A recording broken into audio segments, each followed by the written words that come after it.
Shalom, sekali lagi shalom.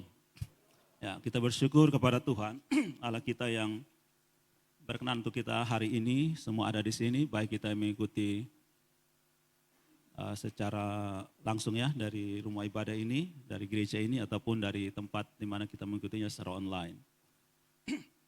Tadi ketika saya menyanyikan lagu, tadi diajak oleh WL, menyanyikan lagu Seperti Bapa Sayang kepada Anaknya, ada satu kalimat yang bagi saya sangat powerful, sangat luar biasa. Dikatakan tadi ya di referen, dia berikan segala yang ada padanya. Tuhan memberikan segala yang ada padanya. Ketika saya nyanyikan syair itu, saya teringat satu cerita Tuhan Yesus, ya, cerita perumpamaan Tuhan Yesus. Dia menceritakan bahwa ada seorang kaya begitu, atau seorang raja yang memerintahkan hamba-hambanya begitu. Jadi dia menceritakan tentang bagaimana Allah mengutus para nabi, memerintahkan hamba-hambanya untuk pergi dan beritakan kabar baik dan mengajak orang kembali. Tapi hamba-hamba semua itu dibunuh. Satu demi satu para hambanya dibunuh. Satu demi satu nabi-nabi Tuhan itu dibunuh. Hingga terakhir yang tersisa dari Bapak itu adalah anaknya yang tunggal. Dan dia berkata bahwa ketika saya mengutus anak saya yang tunggal, pasti mereka akan segan karena ini anak saya. Tapi anak itu pun juga dibunuh. Gitu. Lalu Tuhan Yesus katakan, kalau begitu apa yang akan dilakukan oleh Bapak itu? Dia akan datang dan dia akan binasakan semua yang telah membunuh anaknya. Yang telah tidak percaya kepada anaknya itu. Ya, Allah sudah berikan segala yang ada padanya. Segala yang terbaik telah dia berikan. Bahwa Yesus Kristus, bahkan Yesus Kristus ketika dia datang, dia berikan bahwa kerajaan Allah itu telah diberikan kepadamu. Ya, seberapa dari kita yang membuka hati kita untuk mendengarkan kabar baik itu. Ya. Dan Allah kita bukan Allah yang bekerja tidak beraturan, atau kaget-kagetan, atau moody. Gitu. Dia suka apa yang dia lakukan. Allah kita adalah Allah yang bekerja melalui perencanaan yang matang. Melalui persiapan yang sangat detail. Dia senang bekerja melalui persiapan demi persiapan. Pada masa ini ya, kebanyakan gereja di seluruh dunia merayakan masa Adventus, Advent atau Adventus ya. Adventus itu berarti penantian, menantikan atau mempersiapkan sesuatu. Dan kalau dikaitkan ya dengan Natal ya, sekarang ini masa Advent di mana kita menyiapkan diri untuk menyambut Natal. Kita di dunia menyiapkan diri untuk merayakan Natal. Baru-baru saya kunjungan ke satu gereja di daerah Ampoang Selatan. Pas saya mau kembali, diajak untuk ikut ibadah. Saya pikir ibadah apa ini ya? Ternyata mereka melakukan satu ibadah yang bagi saya baru pernah ketemu gereja yang buat ibadah itu. Jadi mereka ibadah dari rumah ke rumah, ibadah mereka namanya ibadah persiapan Natal. Kebanyakan yang saya tahu cuma persiapan Natal itu oke rumah, siap kue Natal, siap pohon Natal, cari uang beli baju baru. Nah, tapi mereka buat ibadah persiapan Natal. Saya dalam hati luar biasa gereja ini ya. Mereka buat kelompok-kelompok, lalu satu kelompok beberapa rumah tangga kumpul buat ibadah persiapan Natal. Dan hari itu ketika saya ikut itu di ibadah di rumah pendeta, di pastori pendeta. Jadi beberapa rumah tangga kumpul di pastori pendeta dan dilakukan ibadah di situ. Orang mempersiapkan diri untuk menyambut Natal. Nah kita yang sekarang duduk di sini, tadi saya juga hitung-hitung hari ini tanggal 17, 1 minggu lagi kita merayakan Natal. Apa yang sudah kita siapkan untuk Natal itu? Atau kita anggap ini kan biasa ya, setiap tahun ya Natal, biasa saja gitu. Tidak ada yang aneh, tidak ada yang unik, biasa-biasa saja. Nanti Natal tahun ini pun akan sama seperti Natal tahun lalu, biasa saja. Gitu. Mungkin yang beda, ya kita Natal kali ini mungkin Natal kedua atau Natal pertama yang tanpa COVID. Gitu ya. Apa yang berbeda dari Natal tahun ini? Kalau saya coba lihat ya, misalnya cerita, Pak Mama tahu kalau kita baca Alkitab dalam Injil Lukas itu senang menceritakan secara detail karena dia kalau kita lihat dari Lukas pasal 1, tujuan surat Lukas atau kitab Lukas itu dia berikan kepada Theophilus. Dia menyebut sebagai Theophilus yang mulia. Berarti bukan orang biasa-biasa kira-kira begitu. Dia bilang saya telah menyelidiki secara seksama. Jadi tulisan Lukas itu melalui satu penelitian. Bahkan kita bisa katakan ya penelitian ilmiah bisa jadi karena dia seorang dokter. Dia meneliti secara ilmiah peristiwa-peristiwa yang telah terjadi. Dan dia ketika dia mau bicara tentang kisah tentang Sakaria, kisah tentang Maria, Bahkan sampai kepada kapan Yohanes Pembaptis beritakan Injil, kapan Yesus beritakan Injil, dia menceritakan sebuah kronologi. Dan kronologi ini bukan sesuatu yang tiba-tiba muncul, karena di balik itu ada pesan persiapan Allah yang luar biasa. Dia menceritakan bahwa itu terjadi ketika Kaisar Agustus menjadi raja. Pontius Pilatus menjadi apa, Herodes menjadi apa, itu semua secara kronologi. Kenapa? Ada satu pesan penting, kalau Bapak Mama yang saudara yang senang mengikuti sejarah, Kaisar Agustus itu Kaisar Romawi pertama yang benar-benar memperhatikan kesejahteraan Romawi. Maka pada masa kekaisaran dia, Romawi terkenal dengan namanya Pax Romana. Damai Romana. Pax dari bahasa Latin menjadi bahasa Inggris peace. Lalu kita foto peace. Pax Romana. Damai sejahtera bagi Roma. Karena pada saat itu Kaisar Agustus benar-benar memperkuat kesejahteraan Roma. Sehingga kalau Bapak Mama saudara pernah dengar istilah banyak jalan ke Roma. All roads to Rome. Banyak jalan menuju ke Roma. Kamu mau jalan dari manapun pasti akan sampai ke Roma. Karena Kaisar Agustus memperhatikan bagaimana supaya bisa sejahtera secara ekonomi. Semua jalur perdagangan itu diatur. Roma bisa kemana bisa datang ke Roma. Lalu kalau dia pikir soal kekuatan militer, sehingga ketika dia mau mengutus prajuritnya, rakyatnya, tentaranya pergi perang, semua akses sudah terbuka. Itu dalam pikiran Kaisar Agustus. Tapi di balik pemikiran Kaisar Agustus itu, Allah sedang menyiapkan sebuah jalan pemberitaan Injil. Sehingga ketika Injil itu sampai ke Roma, maka Injil itu akan sampai ke seluruh dunia. Aksesnya itu ada. Makanya salah satu pesan penting dari kisah para rasul, kata Yesus dalam kisah 1 ayat 8. Kamu akan menerima kuasa kalau Roh Kudus turun ke atas kamu. Dan kamu akan menjadi saksiku di Yudea, Samaria, dari Yerusalem, Yudea, Samaria, dan sampai ke ujung bumi. Pada masa itu, pemikiran orang-orang pada masa itu, ujung bumi adalah Roma. Makanya kalau kita baca kisah para rasul, dimulai dengan pesan bahwa Injil akan sampai ke seluruh dunia, dan pada pasal 28 dari kisah para rasul, itu Injil, 27-28, Injil sudah sampai ke kota Roma. Paulus sampai ke kota Roma, berarti Injil sampai ke kota Roma. Dan setelah itu, kisah itu terputus. Kisah Rasul ditutup dengan Paulus sampai ke kota Roma. Ketika dia sampai ke kota Roma, seluruh Injil akan terus, makanya kita ada di jalan Samratulangi pun kita dengar firman Tuhan. Kita tinggal dimanapun Injil akan sampai. Allah sudah menyiapkan segalanya sebelum dia melakukan sesuatu. Sebelum rencananya, kalau kita sebut sebelum hari H, sudah ada hari H-1, H-2, H-3, segala macam. Dia sudah persiapan itu. Bahkan termasuk ketika dia mempersiapkan bagaimana Yesus dilahirkan. Hari ini saya ajak kita untuk melihat satu bacaan tentang kisah persiapan bagaimana Yesus dilahirkan. Dan apa relevansinya, apa hubungannya dengan hidup kita pada masa ini. Ya. Satu kali ketika saya lagi duduk dengan seorang mama, seorang ibu. Dia omong satu kalimat pendek yang mungkin banyak dari mama-mama yang juga pernah dengar atau pernah omong. Dia bilang begini. Beranak-anak banyak-banyak itu sama sah. Kenapa? Karena ini hari soalnya ada satu pun di rumah, semua keluar. Entah keluar karena menikah, entah keluar karena merantau, entah keluar karena sekolah, entah keluar karena kerja, entah keluar karena baklai dan orang tua. Semua keluar. Sama sah, beranak-anak banyak-banyak. Tidak ada yang di rumah. Gitu. Bagi orang Israel, bicara soal keluarga itu satu hal yang sangat-sangat penting, super penting bagi orang Israel. Makanya laki-laki di Israel itu dituntut harus menikah.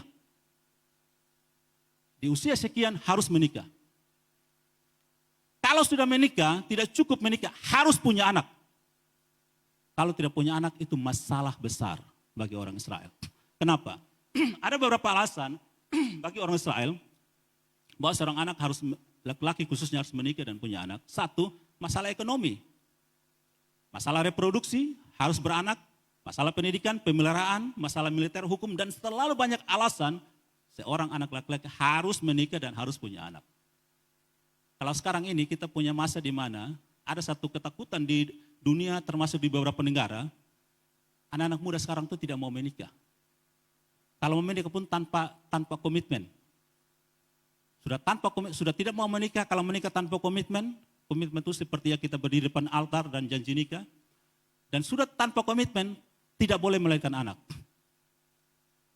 Ada beberapa negara bahkan bikin iklan, siapa mau datang di negara ini nikah, dibayarin. Dibayar. Karena kalau satu negara, masyarakatnya tidak berpikir untuk menikah, satu saat negara itu akan apa? Hilang dalam sejarah dunia. Tidak ada generasinya.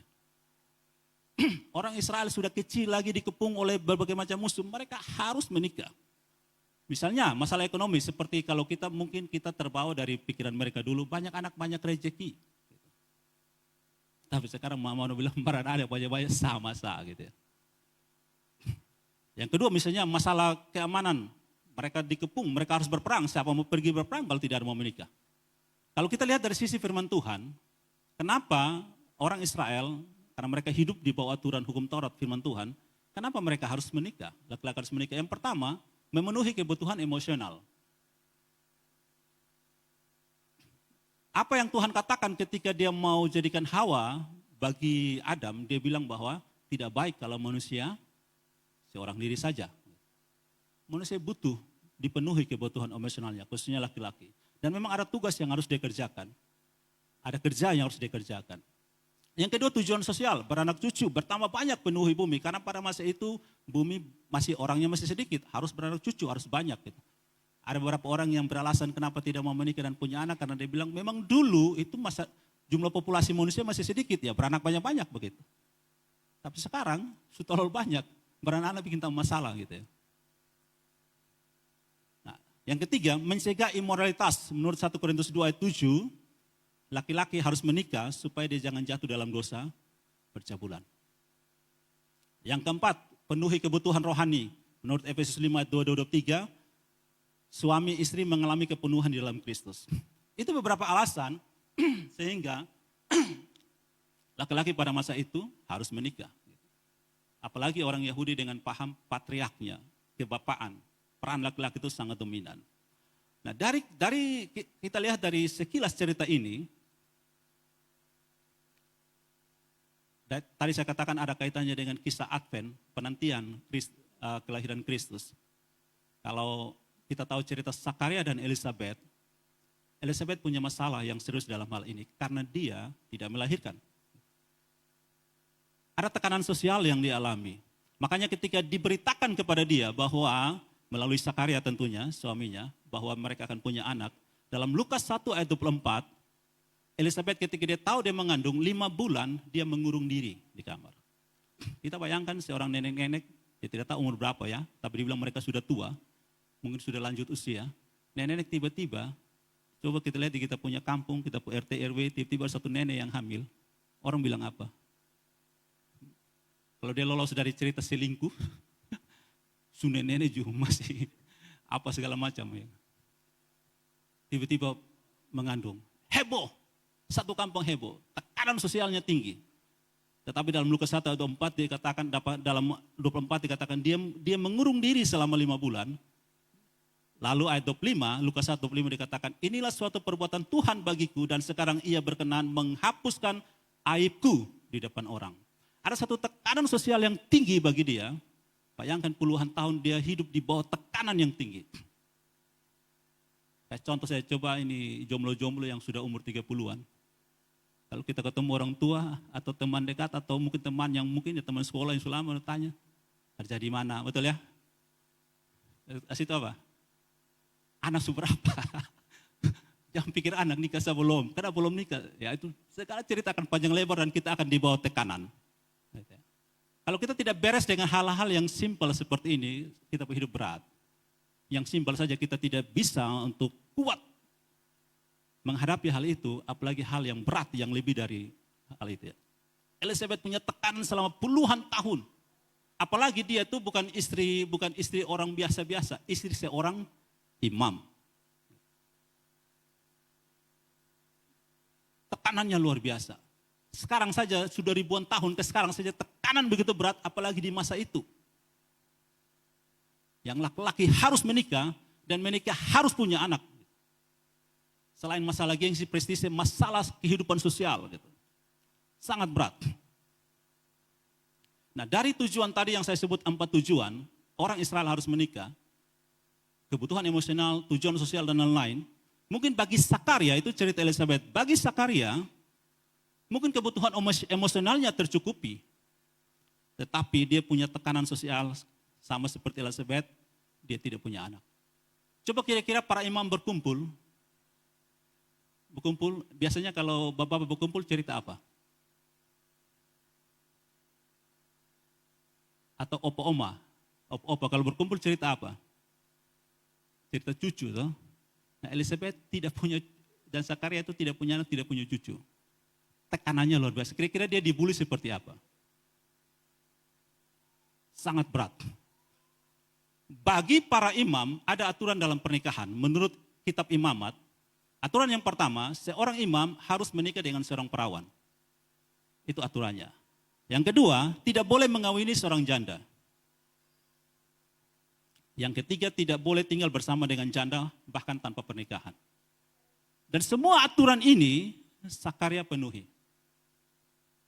Makanya dalam Lukas 1 ayat 5 dikatakan bahwa ayat 5 dan 6, pada zaman Herodes Raja Yudea adalah seorang imam bernama Zakaria dari rombongan Abia, istrinya juga berasal dari keturunan Harun, berarti keturunan imam, namanya Elizabeth, dan ayat 6 dikatakan bahwa keduanya benar di hadapan Allah dan hidup menurut segala perintah dan ketetapan Tuhan dengan tidak bercacat. Walaupun mereka punya masalah tekanan sosial yang begitu tinggi, Tuhan berkata mereka hidup dengan tidak bercela. Jadi tidak ada alasan bagi kita untuk kita menyalahkan keadaan lalu hidup sesuka hati kita. Tidak ada alasan. Di hadapan Tuhan Allah tidak ada alasan dan tidak bisa dibenarkan. Apapun tekanan itu, apapun keadaan itu. Pilihannya ada pada kita. Taat dan percaya hidup dalam kebenaran atau tidak. Zakaria dan Elizabeth hidup dalam tekanan sosial yang besar sekali. Sekali lagi, kita yang orang biasa-biasa saja menghadapi tekanan yang besar. Apalagi mereka bukan orang biasa-biasa. Bahkan dalam cerita kalau kita ikut seterusnya, cerita Zakaria dapat undian masuk ke ruang Maha Kudus.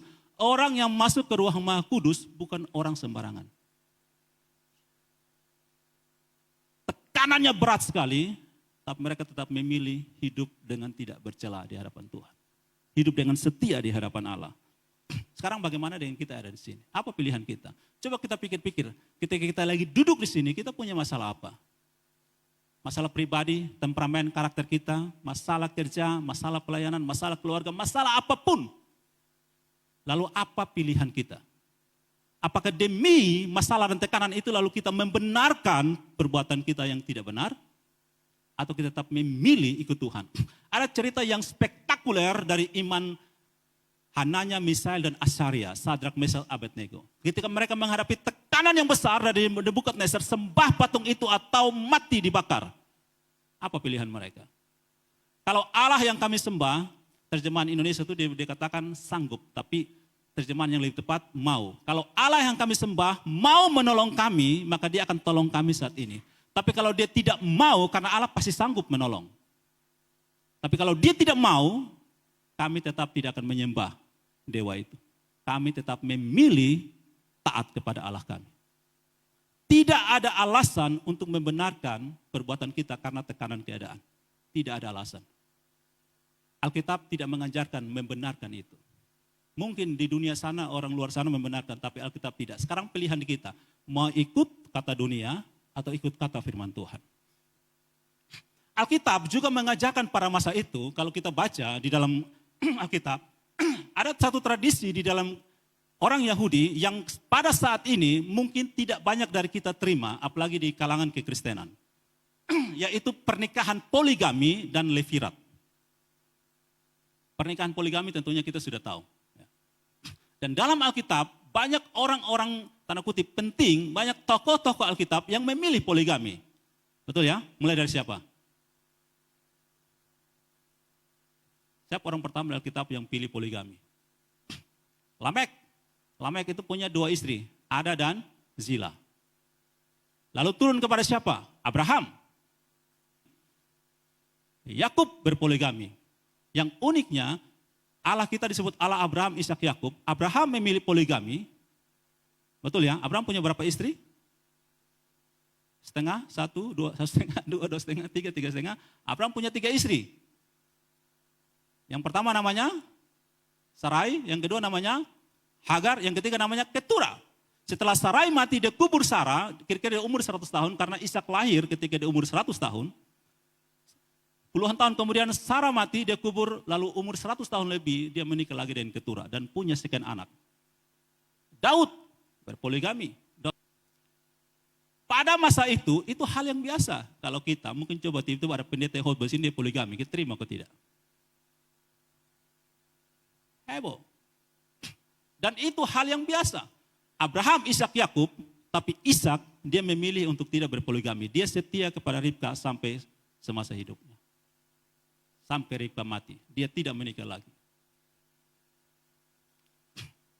Yang kedua Levirat. Levirat itu dalam tradisi kita saat ini saya lihat ada beberapa keluarga yang memakai itu. Misalnya kalau ya suami istri, suaminya meninggal tidak punya anak, maka saudara kandung dari laki-laki itu ambil perempuan itu jadi istrinya. Itu namanya pernikahan Levirat. Contoh dalam cerita Yehuda. Yehuda punya anak pertama namanya Er. Er itu Yehuda kawinkan dengan Tamar. Bapak Mama saudara bisa baca dalam Kejadian 38. Er ini hidup jahat di mata Tuhan, lalu Tuhan menghukum Er, Tuhan matikan Er. Lalu Yehuda bilang kepada anaknya yang kedua namanya Onan, ambil Tamar menjadi istrinya. Onan turut ambil Tamar, itu perkawinan Levirat. Tapi Onan berpikir, kalau dia menikah dengan Tamar, maka kalau punya anak, aturan mereka adalah anak itu membawa nama dari Er, bukan Onan. Makanya dia berusaha supaya mereka tidak punya anak. Nah, itu tradisi yang biasa. Tapi Bapak Saudara, dalam tekanan yang besar seperti itu, dan dalam tradisi yang terbuka untuk melakukan poligami dan Levirat, Sakaria memilih tetap setia pada Elizabeth. Dia punya peluang, ya namanya itu hal yang biasa orang lakukan poligami. Bapak leluhur mereka yang terkenal pun lakukan poligami. Jadi tidak ada alasan untuk orang tidak melakukan poligami. Karena itu biasa. Tapi Sakaria, sekalipun hal yang biasa, terbuka pintu lebar untuk melakukan poligami, tapi dia tetap memilih setia kepada Elizabeth. Dan Tuhan memandang itu sebagai sesuatu yang tidak bercela, hidup tidak bercela di hadapan Allah. Dia tetap setia kepada Allah dan setia kepada pasangannya. Satu kali saya berada di satu gereja di daerah Tarus. Saya pergi ke ruang belakang gerejanya, di situ ada terpampang banyak sekali foto para pendeta yang pernah melayani di gereja itu. Di atas foto-foto itu ada satu tulisan. Dan saya sangat tertarik dengan tulisan itu, lalu saya foto. Tulisannya bilang begini, aku tidak dipanggil untuk berhasil, tapi aku dipanggil untuk setia. Sekali lagi, aku tidak dipanggil untuk berhasil, tapi aku dipanggil untuk setia. Seberapa dari kita yang tertekan karena kita selalu gagal dan gagal dan gagal? Berhasil atau gagal, itu berkat Tuhan bagi kita. Itu mungkin dari orang lain. Tapi setia atau tidak, itu pilihan kita. Kita mungkin dianggap gagal di keluarga. Lu sones sama ke lupung kakak. Lu sones sama ke lupung adik. Lu terlalu bodoh, idiot. Di sekolah kita dianggap remeh, dibully. Di tempat kerja kita dinilai pimpinan kita selalu gagal dan gagal. Oke. Itu penilaian kamu, gagal atau berhasil kan penilaian orang lain, betul tidak? Iya kan? Orang lain yang menilai kita gagal atau sukses, gagal atau berhasil. Tapi setia atau tidak, pilihan kita. Walaupun saya dianggap gagal, Sakaria bilang walaupun kamu bully saya tidak punya anak, saya tetap setia kepada pasangan saya. Saya tetap setia melayani Tuhan. Apapun, walaupun terbuka pilihan untuk saya poligami, dan wajar kalau saya poligami, itu masyarakat menyetujuinya. Bukan saja masyarakat setuju, nenek moyang saya lakukan itu, yang kamu kagumi nenek moyang saya semuanya lakukan itu. Jadi tidak ada alasan bagi saya untuk tidak poligami. Tapi saya tetap memilih untuk setia. Amin, Bapak dan Saudara. Dan ingat, kalau kita perhatikan Matius 25, cerita Tuhan Yesus tentang perumpamaan tentang talenta. Apa kata Tuhan Yesus? Ketika orang-orang itu datang melaporkan pekerjaan mereka, kalau istilah kita sekarang di dunia pekerjaan namanya penilaian kinerja. Saya sudah kasih kamu talenta, kembalikan talenta beserta bunganya. Masing-masing datang lapor. Yang pertama 5 hamba yang punya 5 talenta. Dia bilang, Tuhan, ini 5 talenta Tuhan sudah berikan kepada saya, ini bunga 5 talenta. Silakan Tuhan ambil. Saya berikan dengan sepenuh hati saya. Demikian juga datang yang 2 talenta, lakukan hal yang sama. Apa kesan Tuhan itu kepada 2 orang hamba ini yang punya 5 talenta dan 2 talenta? Kesannya tidak ada hubungan dengan berhasil atau gagal. Tapi kesan bila apa?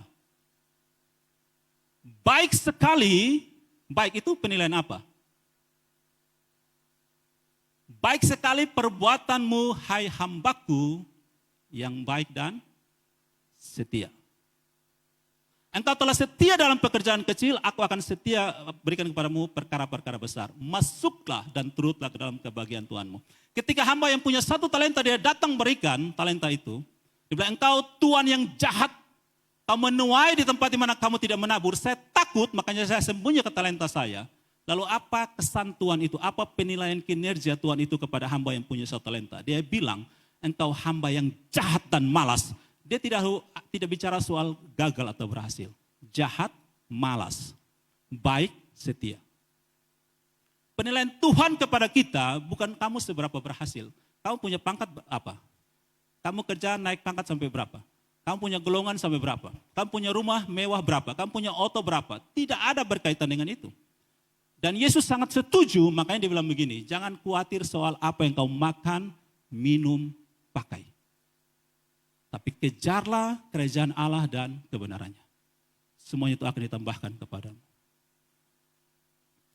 Seberapa kita setia kepada Tuhan? Mungkin kita yang tahu dan jauh lebih pasti Allah yang tahu kesetiaan kita. Saja kita baca 3 ayat firman Tuhan dari Lukas pasal 1. Lukas 1, kita akan baca loncat 2 ayat ya. Lukas 1 ayat 13, lalu 36 dan 37. Lukas 1 ayat 13 ya. Kita baca bersama-sama 1, 2, 3. Tetapi malaikat itu berkata kepadanya, jangan takut hai Sakaria, sebab doamu telah dikabulkan dan Elisabet istrimu akan melahirkan seorang anak laki-laki bagimu dan haruslah engkau menamai dia Yohanes. Kita loncat ayat 36 dan 37. 1, 2, 3. Dan sesungguhnya Elisabet, sanakmu itu, ia pun sedang mengandung seorang anak laki-laki pada hari tuanya. Dan inilah bulan yang ke-6 bagi dia yang disebut mandul itu. Ayat 37. Sebab bagi Allah tidak ada yang mustahil. Sekali lagi kita baca ayat 37 sama-sama dengan suara yang lebih keras. 1, 2, 3. Sebab bagi Allah tidak ada yang mustahil. Amin. Saya sedikit undur dia punya urutan. Ketika malaikat Gabriel datang kepada Maria, jadi cerita di ayat 13 itu pembicaraan antara malaikat Allah dengan Sakaria, ayat 36 dan 37 itu bagian percakapan Gabriel, malaikat Gabriel dengan Maria. Ketika malaikat Gabriel datang kepada Maria, dia mulai dengan sebuah sapaan. Kalau malaikat Gabriel datang kepada Sakaria, dimulai dengan jangan takut, hai Sakaria. Tapi ketika Gabriel datang kepada Maria, dia mulai dengan sebuah kata salam. Shalom, salam. Bagi kita kalau kita yang terbiasa datang di orang rumah bilang shalom, salam, itu kan biasa saja, tak? Ya. Biasa saja. Gitu. Shalom, salam, ketemu orang shalom. Tadi saya mulai sampaikan firman Tuhan, saya katakan shalom, shalom. Biasa saja. Gitu. Tapi ketika Maria mendengarkan salam dari Gabriel, shalom, salam, Maria kalau kita baca ceritanya, dia terkejut dan takut. Di dalam teks Inggris salah satu dia terjemahkan dengan kata hail. Kata hail di dalam tradisi kerajaan itu hanya diucapkan kepada raja. Kalau kita sering nonton film-film klasikal, film kerajaan. Kalau mereka ketemu dengan raja, ketika raja jalan, rakyatnya akan teriak, hail the king, hail the king, hail the king. Maria anggap saya ini kan orang biasa. Tiba-tiba datang salam seperti itu. Dia terkejut. Nah, dalam ayat 12, kita mundur sedikit ayat 12. Waktu Sakaria menerima salam, ya, tadi kita baca ayat 13, ayat 12-nya. Waktu Sakaria mendapatkan perkataan dari malaikat, ayat 12 katakan, melihat hal itu, ia terkejut dan menjadi takut. Mungkin ini hal yang biasa, kenapa? Bapak Mama kalau ikuti baik-baik, mungkin ada yang belajar dengan cukup tekun tentang sejarah Alkitab. Setelah kitab Maleakhi, kitab terakhir dari Perjanjian Lama, lalu kita muncul di Perjanjian Baru yang pertama kitab Matius. Antara Maleakhi dengan Matius itu ada yang namanya masa diam Allah. Mungkin bisa juga ada yang mengatakan masa kegelapan. 400 tahun di dalam sejarah gereja, sejarah Alkitab, percaya bahwa selama 400 tahun antara masa Maleakhi ke masa Matius, itu Allah tidak berbicara kepada satu orang pun. Allah tidak bicara kepada seorang nabi. Tidak ada penampakan-penampakan Allah kepada, baik Allah datang seperti kisah dengan Abraham maupun para malaikatnya diutus ketemu dengan orang-orang pilihannya. Tidak ada selama 400 tahun. Baru tiba-tiba muncul malaikat berhadapan dengan Sakaria, lalu berhadapan dengan Maria. Wajar mereka terkejut. Wajar mereka takut. Coba siapa yang kalau jalan malam-malam, tiba-tiba ada yang bunyi, jalan lewat kuburan, Kapadalak, Naioni, Fatupoa. Ada tuh di rumah sendiri, tiba-tiba bunyi-bunyi. Menjadi takut. Kata Yunani dalam Lukas 1 ayat 12 itu namanya taraso. Gitu. Kira-kira seperti apa terkejut mereka? Nah, saya kasih gambaran beberapa ayat firman Tuhan yang berkaitan dengan terkejut ini untuk kita bisa membayangkan seperti apa terkejut dan takutnya mereka. Kata Yunani taraso itu dipakai dalam banyak beberapa ayat dalam Alkitab. Yang pertama saya lihat itu dalam Matius 14 ayat 26. Matius 14 ayat 26 kata terkejut, taraso itu digambarkan seperti ini. Ketika murid-muridnya melihat Yesus berjalan di atas air, mereka terkejut dan berseru itu hantu. Coba bayangkan ke tadi ya, Bapak Mama teman-teman, saudara jalan di gelap-gelap, tiba-tiba ada bayangan yang lewat. Terkejutnya bikin apa? Itu paling seru kalau ketemu orang yang latah. Oh itu segala macam nyanyian muncul. Gitu. Ada yang penuh dengan iman, teriak dalam nama Yesus, Yesus bangun lari. Gitu. Terkejut. Atau terkejut yang lain dalam Matius 2 ayat 3. Matius 2 ayat 3, ketika Raja Herodes mendengar hal itu, apa yang dia dengar? Dia dengar bahwa ada raja yang baru lahir, dia dengar dari para Majus, dikatakan terkejutlah ia beserta seluruh Yerusalem. Nah, terkejutnya Sakaria itu seperti itu. Terkejut. Lalu yang kedua mengikuti terkejut, takut. Kata takut dalam Matius 11 ayat 6 seperti tadi. Jadi ketika murid-murid melihat Yesus berjalan di atas air, mereka terkejut dan takut. Itu ketakutan yang muncul. Ada juga dalam Matius 28 ayat 4. Dan penjaga-penjaga itu gentar ketakutan dan menjadi seperti orang-orang mati. Peristiwa itu terjadi saat kapan? Saat Yesus bangkit dari kematian. Mereka terkejut dan takut. Nah. Kalau di Maria, dalam Lukas 1 ayat 29, ketika Maria menerima salam, hail, dari malaikat Gabriel, dia menjadi terkejut. Tapi kata yang digambarkan kepada Maria, kalau tadi kepada Sakaria, taraso, itu banyak ayat dalam Alkitab memakai kata yang sama. Tapi kata terkejut dalam berkaitan dengan yang Maria alami, itu cuma satu kata dalam bahasa Yunani yang muncul di situ, yaitu dia taraso. Itu bingung, kacau, galau yang luar biasa yang Maria alami.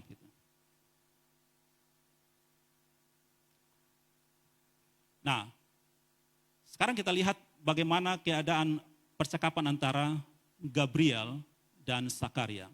Saat Gabriel datang kepada Sakaria, pesan yang luar biasa dari malaikat Tuhan kepada Sakaria adalah dibilang begini, jangan takut hai Sakaria, sebab doamu telah dikabulkan.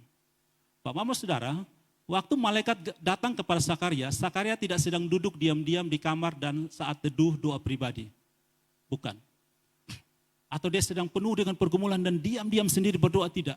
Dia sedang melakukan satu tugas keimamatan, yaitu masuk ke ruang Maha Kudus, Dan tidak semua orang punya hak masuk ke situ. Dan imam yang masuk ke situ tugasnya bukan doa pribadi. Tetapi apa? Mendoakan seluruh orang Israel. Tapi respon Tuhan Allah kepada Sakaria pada saat itu bukan berkaitan langsung dengan orang Israel. Tapi yang pertama adalah kau akan punya anak. Di dalam pergumulan Sakaria, yang tadi saya gambarkan tekanan-tekanan yang dia alami, pasti dia sangat berharap dia akan punya anak. Tapi mungkin juga respon dia mirip seperti Abraham dan Sarah ketika di usia tua, dikatakan bahwa mereka akan punya anak dan mereka tertawa. Abraham ketawa, Sarah juga ketawa. Tapi yang luar biasa Bapak Mama Saudara perhatikan baik-baik, saya sedikit loncat ceritanya. Ketika Sakaria dan Elisabet bergumul sungguh-sungguh untuk punya anak, Allah menjawab mereka, yang pertama, mereka punya anak. Yang kedua, anak itu menjawab janji Allah tentang keselamatan melalui Mesias. Yohanes Pembaptis menjadi perintis jalan keselamatan yang akan Yesus lalui. Dan ini menjadi kerinduan kita. Tuhan, jadikan doa saya ini bukan saja menjadi berkat khusus bagi saya, tapi orang lain pun diberkati melalui kehidupan saya. Karena Tuhan tidak mengajarkan kita menjadi orang yang egois. Sakaria mungkin sudah lupa apa yang dia doakan. Mungkin sudah puluhan tahun dia berdoa dan dia mungkin sudah, walaupun dia bilang Tuhan saya berharap punya anak, tetapi secara alami dia anggap ini tidak mungkin. Gitu. Tapi Bapak Saudara, saya mau sampaikan di sini dalam nama Yesus, bahwa Allah kita, tadi ya dalam Lukas 1 ayat 37, bagi Allah tidak ada yang mustahil. Allah kita senang berjalan di dalam kemustahilan-kemustahilan menurut manusia. Amin. Allah kita dia berjalan melalui hal seperti itu. Yang bagi kita itu mustahil, tapi bagi Allah tidak ada yang mustahil. Allah tidak pernah lupa apa yang kita doakan. Sekarang misalnya apa yang Bapak Mama Saudara sedang gumulkan ya saat ini. Atau mungkin sudah lupa. Apa ya yang saya pernah doakan. Tapi Allah tidak pernah lupa apa yang kita doakan. Dia punya rencana dan dia bekerja melalui rencana itu. Kalau kita lihat kedatangan malaikat kepada Sakaria dan Elisabet, ada dua hal yang berbeda di situ. Waktu malaikat datang kepada Sakaria, dia berkata bahwa doamu telah dikabulkan. Berarti doanya sudah didengarkan. Nah bagi Maria, malaikat tidak bicara tentang doa. Tapi malaikat punya pesan bahwa jangan takut hai Maria, sebab engkau mendapatkan kasih karunia di hadapan Allah. Seolah-olah ya, Sakaria berdoa dan Maria tidak berdoa, tetapi dia mendapat kasih karunia. Allah kita itu dia bekerja baik melalui apa yang kita kerjakan maupun melalui kasih karunia dia. Tidak berdasarkan apa yang kita perbuatan kita. Kasih karunia-Nya yang berlaku di dalam kehidupan kita.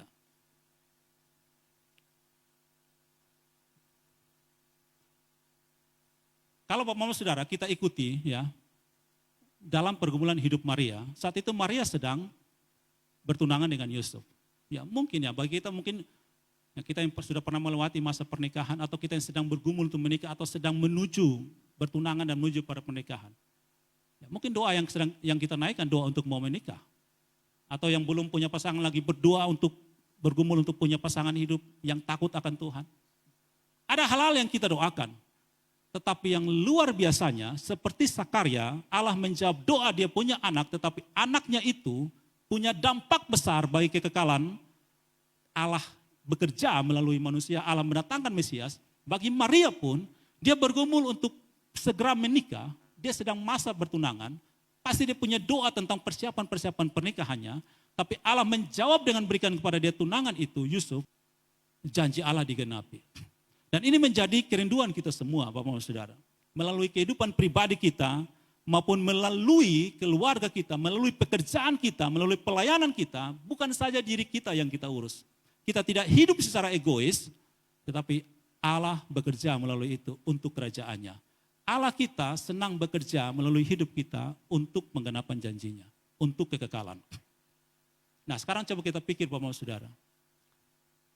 Hal-hal yang kita doakan sekarang ini, yang menjadi berita terpenting dalam hidup kita saat ini, yang menjadi pengabulan-pengabulan doa kita, yang kita gumulkan dalam pekerjaan kita, dalam pelayanan kita, apakah itu berkaitan dengan kekekalan atau tidak?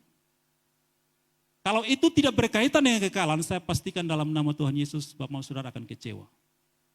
Karena Allah kita bekerja untuk hidup kekal. Dia memakai pribadi kita, dia memakai keluarga kita, dia menjawab doa-doa kita, dia memakai pekerjaan kita, pelayanan kita untuk berkaitan dengan hidup yang kekal. Yohanes 3:16 bilang bahwa Allah Bapa mengutus anaknya, tujuannya cuma satu. Supaya barang siapa yang percaya kepadanya, bukan menjadi kaya raya, bukan menjadi terkenal, bukan menjadi orang penting di dunia, tetapi beroleh hidup yang kekal dan tidak binasa.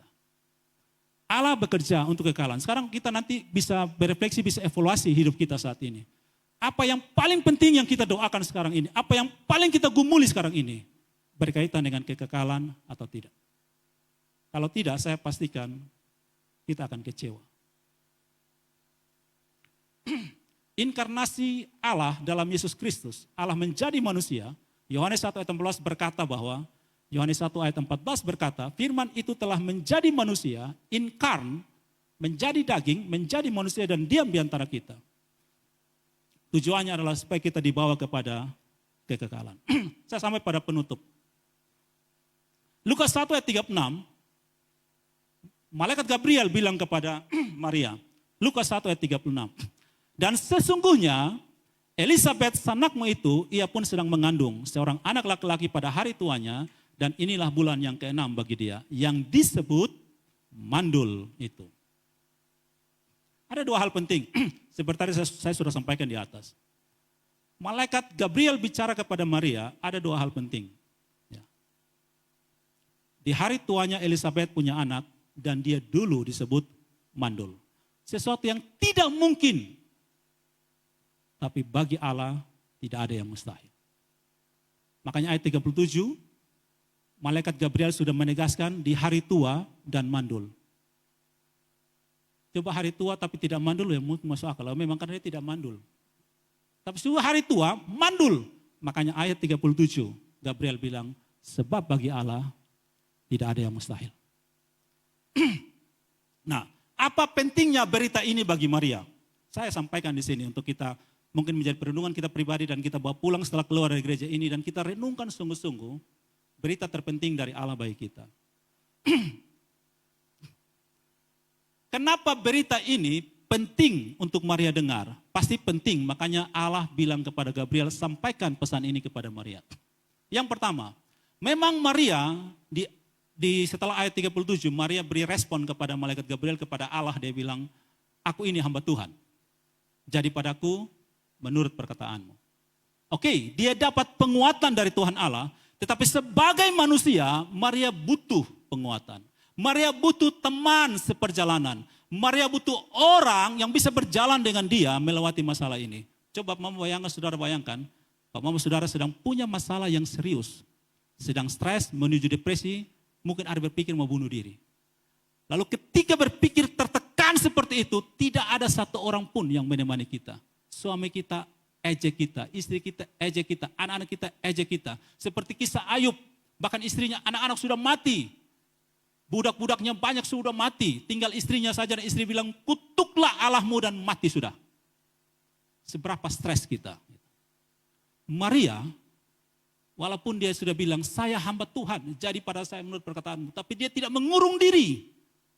Dia butuh penguatan. Karena itu dia belum bersuami. Dia sedang bertunangan dengan Yusuf, tapi mereka belum hidup bersama. Dia butuh orang yang menemani dia melewati masa-masa sulit itu. Makanya ketika Daud bermazmur dalam Mazmur 23 ayat 4. Dia bilang, sekalipun aku berjalan dalam lembah kekelaman, aku tidak takut bahaya. Kenapa? Karena aku tidak sendiri. Engkau besertaku. Kita butuh teman seperjalanan. Maka setelah itu, kalau kita ikuti cerita Maria, setelah dia mendengar dari Gabriel, dia langsung pergi ke pegunungan Yehuda, pegunungan Yudea atau Yehuda, dia bertemu dengan Elisabeth. Yang pertama, untuk membuktikan yang malaikat Tuhan omong ini benar atau tidak. Dan ketika dia melihat fisiknya, Elizabeth, karena Elizabeth sudah mengandung selama 6 bulan, pasti sudah kelihatan. Bilang, ya betul, nenek ini sedang hamil. Yang kedua, perkataan Elizabeth ini yang sangat-sangat menguatkan Maria. Ketika Maria memberi salam kepada Elizabeth, apa respon Elizabeth? Siapakah aku ini sehingga ibu Tuhanku datang mengunjungi aku. Ini hal yang luar biasa. Elizabeth dengan Maria siapa yang lebih tua? Elizabeth. Secara struktur sosial, siapa yang lebih tinggi? Elizabeth.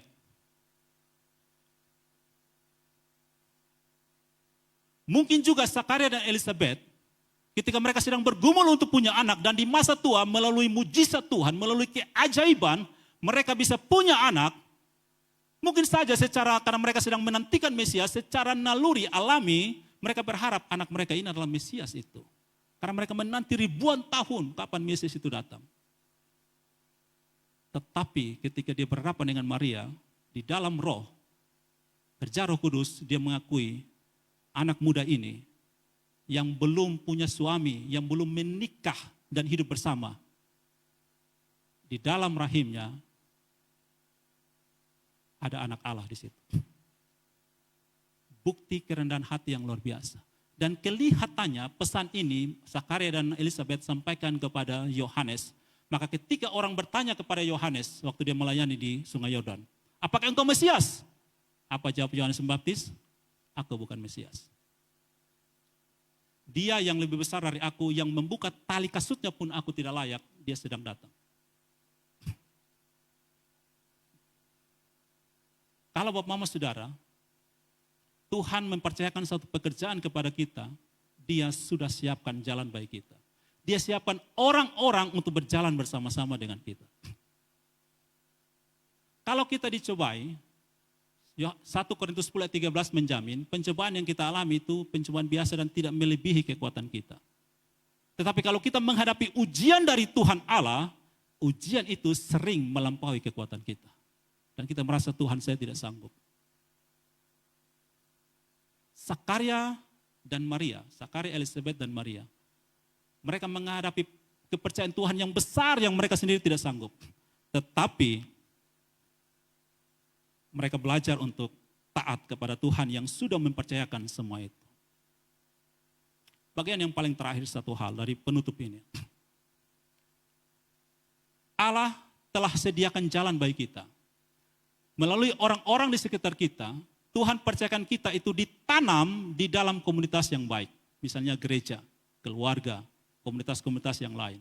Dan kita berdoa supaya kehadiran kita itu berdampak bagi komunitas atau tempat di mana kita berada. Allah menyiapkan orang-orang yang baik, walaupun mungkin kita tidak lihat, kita tidak tahu. Tetapi kalau dia utus kita kemana, pasti di jalan itu sudah ada orang-orang, tempat dan keadaan yang dia siapkan untuk support kita, untuk dukung kita. Karena Allah selalu bekerja dalam rencana yang matang, yang sangat detail. Bahkan kita tidak lihat sekalipun. Dia sudah siapkan itu. Berjalan saja, dia telah siapkan orang-orang untuk dukung kita. Makanya janji di Mazmur dia katakan bahwa sekalipun orang-orang yang hidup takut akan Tuhan itu jatuh, tapi mereka tidak akan tergeletak. Tangan Tuhan Allah topang mereka. Baik Allah sendiri menopang dengan tangannya maupun dia sudah kasih orang-orang yang dukung kita di sekitar kita. Angkat kita, bangkitkan kita kembali. Makanya ketika kalau kita jatuh dan kita anggap gagal, dan orang bilang kita gagal, jangan percaya itu. Percaya bahwa anugerah Allah mampu angkat kita kembali. Penebusannya, pengampunannya, bangkitkan kita kembali. Karena Allah selalu membawa harapan bagi kita. Allah bukan membuat kita kecewa dan kita stres, depresi dan bunuh diri. Itu pekerjaan iblis. Allah selalu memberi kepada kita harapan. Makanya di dalam Matius ketika Allah menyampaikan kabar baik kepada Maria, kepada Yusuf, dia katakan bahwa anak itu akan disebut Immanuel. Allah beserta dengan kita. Dia ada bersama dengan kita. Dia tidak menjadi lawan tanding kita. Tapi dia berdiri di samping kita. Dia sudah melayakan kita. Makanya kalau kita datang kepada Tuhan, jangan bilang, Tuhan tolong layakan saya. Tuhan bilang, saya sudah layakan kamu. Anak saya sudah mati, darahnya sudah tebus kamu, pengampunan sudah saya sediakan bagimu. Dia sudah melayakan kita. Nah, Allah menyiapkan jalan bagi kita. Di dalam Yohanes 14 ayat 2 dan 3, firman Allah berkata begini. Yohanes 14 ayat 2 dan 3, di rumah Bapakku banyak tempat tinggal. Jika tidak demikian, tentu aku mengatakannya kepadamu. Sebab aku pergi ke situ untuk menyediakan tempat bagimu. Ayat 3, kita baca sama-sama 1, 2, 3. Dan apabila aku telah pergi ke situ dan telah menyediakan tempat bagimu, aku akan datang kembali dan membawa kamu ke tempatku, supaya di tempat di mana aku berada, kamu pun berada. Ayat terakhir sebagai ayat yang kita baca dalam pemberitaan firman Tuhan ini, Ibrani 6 ayat 20. Kita baca sama-sama Ibrani 6 ayat 20, nanti saya akan kaitkan dengan Yohanes 14 tadi. Ibrani 6 ayat 20, di mana Yesus masuk sebagai perintis bagi kita, ketika ia menurut peraturan Melkisedek menjadi imam besar sampai selama-lamanya. Bagian terakhir yang saya mau sampaikan begini Bapak Mama Saudara. Yesus, dia datang ke dalam dunia, menebus kita, menyelamatkan kita, berikan kepada kita hidup kekal, lalu dia kembali ke surga. Untuk apa dia kembali ke surga? Dia kembali ke surga, menurut Ibrani 6 ayat 20, menjadi perintis. Kata perintis di dalam kitab Perjanjian Baru, di dalam bahasa Yunani, kata ini hanya digunakan sekali di dalam ayat 6 ayat 20. Prodromos. Apa itu prodromos? Dalam tradisi orang Romawi, prodromos itu adalah, Bapak ada yang pernah pergi ke pelabuhan Teno, lihat misalnya kapal besar masuk, lalu ada kapal kecil, pernah lihat, tarik itu kapal besar, bayangkan kapal kecil dia bisa tarik kapal besar. Kapal kecil itu namanya prodromos, kapal perintis.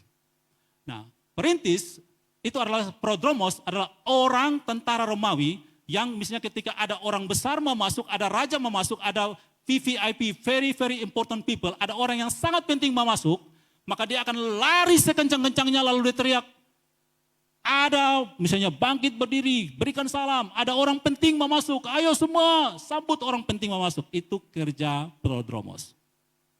Misalnya ada pahlawan yang baru selesai perang, lalu penjaga di atas menara lihat, pahlawan datang, mereka di prodromos akan lari dan teriak, sambut pahlawan kita. Itu kerja prodromos. Dan Ibrani 6 ayat 20, sesuai dengan Yohanes 15 ayat 2 dan 3, ketika Yesus masuk ke surga, dia menjadi apa?